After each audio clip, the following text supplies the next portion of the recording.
Legends, welcome back to another episode of the Ruck Infringement Podcast. As always, I'm your host, Joey, and this week's special guest interview is none other than current Dragons head coach and former Cronulla premiership winning coach, Shane Flanagan. Flanno, how are you, mate?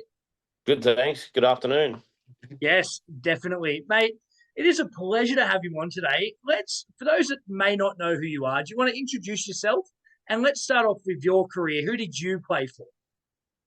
I started playing in Canterbury Bankstown district. Played with a club called St George Dragons, which is a funny one. They're in the Canterbury district and they wear Eastern Suburbs jerseys. So I played there for a fair bit of time, and then I moved to Kingsgrove Colts when I was about 14 or 15, and then ended up at Penshurst RSL, where I played most of my, junior reps and everything like that. Went to St George, played junior reps at St George, and then lucky enough to make my debut at the Dragons in long time ago now, 1985. And then after the Dragons, I went to West. Had a couple of years there, which was really enjoyable, and then ended up at Para for a couple of years. So was a battler, just doing my best, and was lucky enough to play for three really great clubs. Yeah, mate, I love it. Now, let's go to when you were younger. Did you love rugby league as a kid, and did you support a team? Yeah, I love rugby league as a kid. Mum and dad were always involved in football clubs, junior league clubs, either working in the canteen or club secretaries or whatever. I think so. They were involved in footy clubs when I was growing up. So I was always there all day Saturday, basically all day Sundays at the local ground. And probably those days I used to go and watch a lot of Canterbury games because we were just down the road from Belmore Oval. But later on we moved. And I went for St George. Dad was a mad Dragons fan, and I went probably for a couple of years there in my, 13, 14, 15. Dad used to go with Dad to Cogra every year, and, Saints were going pretty good back then. So it was a real experience to go and sit on the Cogra Hill and watch the Dragons play. Oh, absolutely, mate. And it's all come full circle now. But, mate, let's talk a bit about rugby league. Now, take us through that debut game of yours back in the 80s. Were you nervous? Yeah, I was nervous. We played Parramatta. I think it was 87. I might have said 85 before. I think it was 87. We played Parramatta at Parramatta Stadium. It was the first basically year. It wasn't the opening of the stadium, but it was the first year the stadium was open, I think. And, they still had some really good players. Brett Kenny, Peter Sterling. Yeah, well. Eric Growth. They had some quality players in their team. And I just remember, the crowd and Parramatta scored in about the first minute of play. And I remember standing behind in the end goal, and we had blokes like Graham Wynn and Meek Beattie and Brian Johnson, and we had a really good a side, but they were probably at the back end of their careers. Yeah. So it was great to be out there, but I was terrified that we were going to get flogged, and we probably didn't get flogged, but they put 36-16, I think it was, that game. But it was just great to be out there and great to play against those type of players that you watched as a kid growing up. Yeah, mate. Some absolute incredible names that you just mentioned there. Now, who was your footy idol when you were growing up? Oh, I used to go, as I said, watch a fair bit of Bulldogs and Dragons play. They were probably the two teams I went and saw. I used to love watching Terry Lamb play. He was a quality player. Always used to back up and support and score tries at Belmore Oval there. And when I went to the Dragons, probably they had some really good players there, but probably one of my favourite was Brian Johnson, the centre.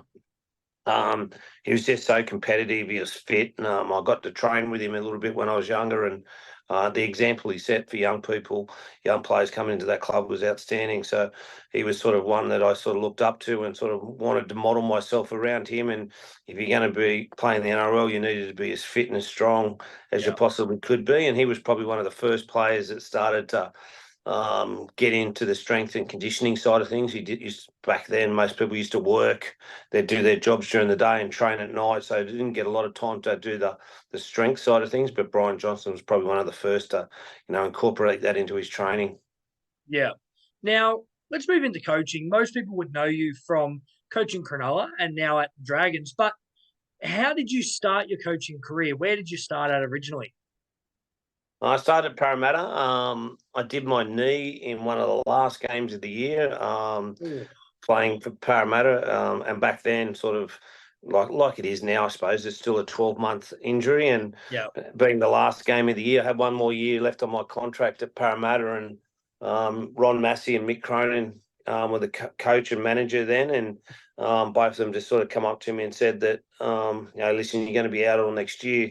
Would you think about like to go and do some coaching? So they put me in charge of Parramatta Estuary Ballside that year, and I was real lucky. Some of the kids in that side that year: Nathan Highmarsh, Jamie Lyon, Luke yeah, Burt, wow, the yeah, Kalises. So I was really lucky to have a really good group of players coming through that they ended up playing for their country and were an outstanding group of players. So I got it off to a really good start. yeah, absolutely. Now let's talk about Cronulla. Uh, Mm-hmm. 2016 came around, and Cronulla still yet to win a premiership. Been in the comp for was it 50 years at that stage? Yeah, it's the 50th year Yeah, anniversary. You can see it, yeah, 2016. Yep. yeah. So 50 years at that stage, hadn't won a comp. What was different that year? Did you guys know you were going to go all the way? What was different? I thought we could have gone all the way in 2015. We Yeah, got to a grand final qualifier in 2015, and I thought we were a chance in 15, and then in 2016, we'd been together for obviously that 12 months. In yeah, 15, some crucial players came to our club that I thought we could definitely win it, like Michael Innes and mm, James Maloney, Luke Lewis, Chris Heinington. They were sort of all the new boys that yeah, come to the team, and they added a lot, So Benny Barbaro as well. So yeah, um, they added a lot to the team, and we, as I said, probably could have, if we got our act together in 15, we could have given a bit more of a shake. But 12 months being together, it's 2016 rolled around, and we weren't good in 2016 at the start of the season. We lost a few games. I think we lost 3 out of our first 5, and we weren't. And then we went on a run and we won 16 in a row. So they got their act together, but they were a real mature bunch. We had probably 5 or 6 players, 33, 34 years of age. And as I said, they were a real mature bunch, and they were a pleasure to coach. And they were all men. So we had a couple of young boys, Jack Bird and Valentine Holmes, but the rest of yeah. them were at the back end of their career. So we needed to win, and then we did. Yeah, let's go through the grand final itself. Now, coming up against the Melbourne Storm, who in that era, and still now, we're not taking away from them, but during that era, they dominated. They were very good, Melbourne. What they did well was, suffocating teams and getting into the grind. But I thought Cronulla that night did that extremely well. Now, first off, how were your nerves? And once Andrew Fafita went over, what were you thinking? My nerves weren't good at all, especially in the last minute of the game. Yeah, But when Andrew went in, we were sort of hanging in there. They weren't dominating. It was just sort of a game that didn't have, obviously not a lot of points, 14-12 grand final, but yeah, it was one of those games that we just hung in there and hung in there. And, when Andrew scored the try, only he could have scored it. It was yeah. a ridiculous try to be able to have the size and the strength and then just the skill set to get the ball down. I just think it gave everyone a sense of belief. And it's funny, that team that year, everyone knew that we would win games 14 points to 12. We were happy to scrap and, just fight our way. We weren't the classiest team, but we were, had a lot of grit and grind in us. And so when we scored that try, I think what had happened all previous, the lead up to get to the grand final, 26 rounds and semi-finals had put us in a good mindset that, hey, boys, this is what we do. It's not a surprise that it's 14-12 and we're scrambling at the end. This is what we do and we've done all year. So Yeah. we're in a good place to do it, and a good mindset to do it. We weren't terrified that Melbourne, there was obviously a bit of nervous energy, and I was terrified that Melbourne were going to score in that last minute. But that group of players had been through that a lot of times and they knew how to handle it. So, and just for lucky enough we did in that last minute. Yeah, mate. It was pretty special. I I remember exactly where I was during that time at the pub watching it with some mates. And mate, what a year! What a year for Cronulla faithful. Mate, let's jump into our next part. Now, what was the favourite game you coached in? Probably that one, but did you have a second game as well? Was your favourite? Um, yeah, it's probably the grand final qualifier, to be honest, to get us Yep. into that game. And the week before, those three games we went to Canberra in the first semi-final of that year, and Paul Gallen injured himself during the week doing some weights and injured his back, and he couldn't play. So that was a big loss, one of our biggest Yeah. games of the year, and we lose our captain. So he was no chance. He couldn't, he was lucky to walk that week and slipped a disc or injured a disc in his back. So, we needed to go without our captain, and then we go down there and we still thought we could do a job, and we go down to Canberra and Wade Graham gets knocked out in the first tackle. So we've lost our spiritual leader in Gal, and then we've lost our other captain in Wade Graham, and uh, not a kid, but a young bloke called Kurt Cape will come on that game and play. He didn't get a lot of time during the year, but when he did, he always did a good job, and he's gone on to win a couple of grand finals with Penrith. So he came on and did a good job, and we're down 12-0 that game, and some strange things happened, and blokes like Matt Pryor had a blinder that game. He scored, set a try up and scored a try, and Michael Innes played outstanding, and James Maloney scored a length of the field try. So that was a big game, and then we went into play the Cowboys at the Sydney Football Stadium, which was then. And seriously, I've never seen so many black, white, and blue colours. Yeah. There was obviously playing North Queensland; they didn't have a lot of support there, but we would have had 30,000 supporters, and Sharks fans really got out and supported their team that day. And we went out and probably played the best first 40 minutes we have for forever. They were just clinical, and I think it was 20-something to nil at half time, and Yeah. we ended up. I was in a position where leading into a grand final, I was able to take Gal and them off in the last 15 or 20 minutes because we're so far ahead. So those two games stick out for me. Obviously, the grand final is the Yeah. most important one, but two lead-up games, they were big ones. Yeah. I love that, mate. Now, you've coached a lot of players. Who's the funniest player that you've coached? That's an interesting one. Funniest player. They've all got some different stuff. Bowie Ryan was always a Oh, character around the joint. yeah. There was always something going on around him. There's another young bloke called Luke Douglas who went up and played for the Titans for a couple of years. He was a front rower, and he was always, doing tricks around the dressing shed, buckets of water falling on people's heads, and thing. Luke Lewis was always up to tricks, and loved playing tricks on people and had card tricks and so on. So one of those three, it'd probably be Yeah, the nice. funniest. But a lot of footy players have got a little bit of character about them, which is great to be around.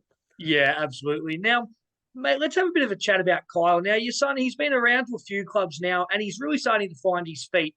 Are you proud of that Flanagan name living on?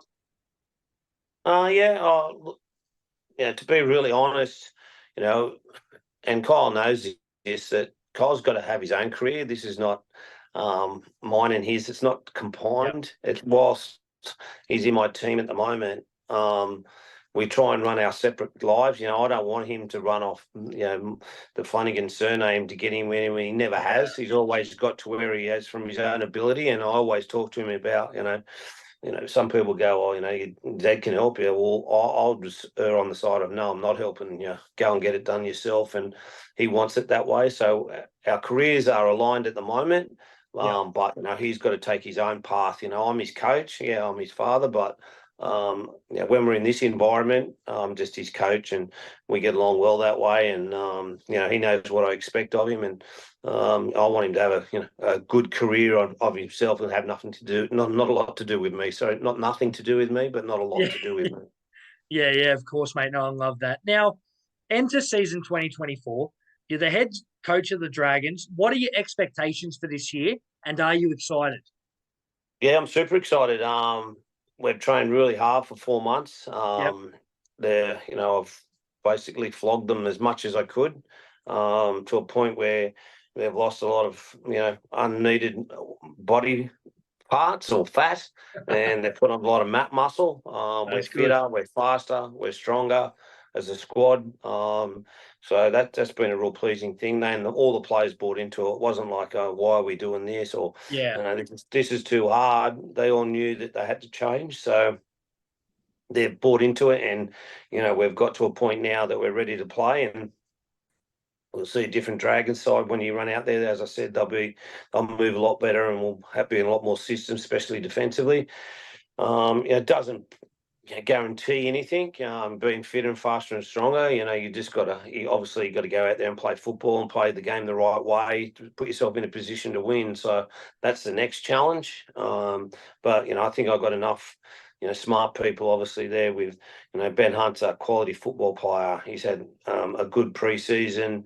Yep. He'll work well with Kyle, and then we've got some quality players if they can play their best, and I think you will see the best of blokes like Moses Sully, Jaden Sewer, Frankie Molo, Michael Molo. They're as fit and as strong as they have ever been in their life, so it gives them a really good opportunity to play their best football.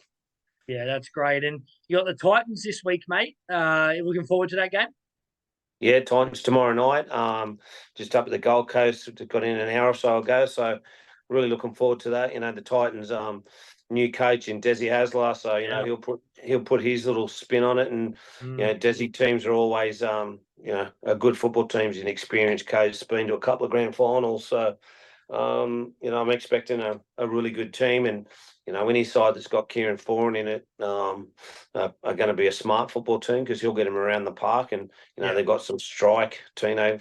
Big Tino in the middle, is a quality player and got some speed out on their centres and wingers. So we'll have to be on our game, but I'm really looking forward to it.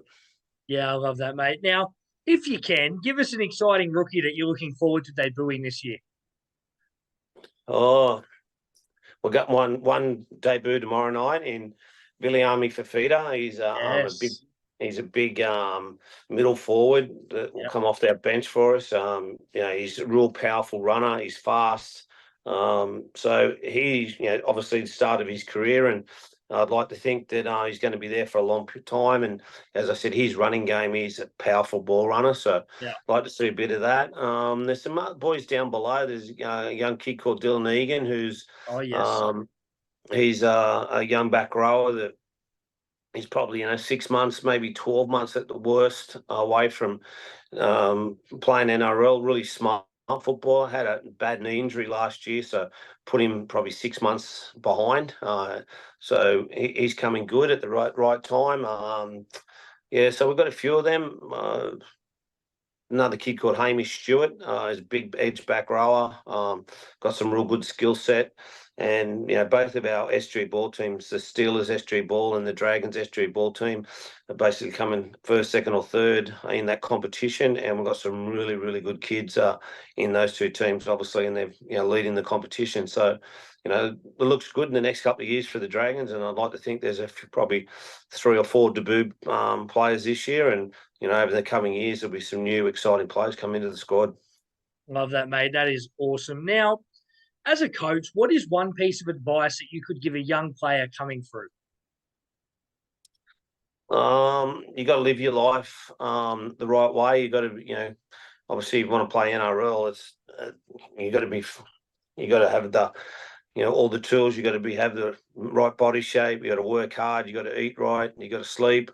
You got to give yourself all those opportunities, because talent only gets you a certain way, a certain distance. So you got to work really hard. There's a lot of talented football players that don't get to the next level. So talent's great, but if you just think there and don't water it and don't grow that talent, you're not going to get there. And obviously listen to your coaches and listen to your parents. It's really important that if you want to play NRL, play any sport. I think it's very, very similar qualities on a sport, that you got to do the same things. You got to, work hard, look after yourself from a physical perspective, and eat, sleep, and behave properly. Yeah, that's it. That's right. Now, mate, before we finish off, give us an early prediction for 2024. We want to hear some Dragons top 4. Oh, look, without a doubt, I think the Dragons can play semi-finals. Yeah, great. We've got to work really hard. and when you win half your games, you're a chance of getting into the semi-finals. And I like to think that we'll win, more than half of our games. If we stay injury free, that's obviously with a lot of clubs to key players. We need them key players to stay on the field, and and then some of our players that I've mentioned before, the Suleys, Sewers and Frankie Molo and them, that if they have big breakout seasons, I think we'll definitely play semi-finals, and that'd be a really big achievement from where we've come from. But it's definitely can happen. I've seen it happen at the Sharks. The Sharks never made semi-finals, and then we made semi-finals every year I coached them there. That was what we did. We play semi-finals. You'd hear Melbourne, when Melbourne talk about their expectations. Their expectations are to be a top 4 side every year. So you got to set the bar high, and try to achieve that and believe in it. And for us at the Dragons, we'd like to think we can play semi-finals, and what comes from that, we'll see. Very exciting for Dragons fans for 2024. Well, that is all we have time for this interview today. We want to thank Shane for your time this afternoon. And just before you go, don't forget we can check out leaguelids.com, get your nice corduroy retro rugby league hats. I'm rocking a Roosters one today, but you can get the Dragons one there. All teams available at the moment. I think the stock is restocking very soon. Head to leaguelids.com, and if you use the code RUCK10, you'll get 10% off there. And it just adds to your rugby league collection. It's great to have. Well, I'm Joey. That's Shane. Be good.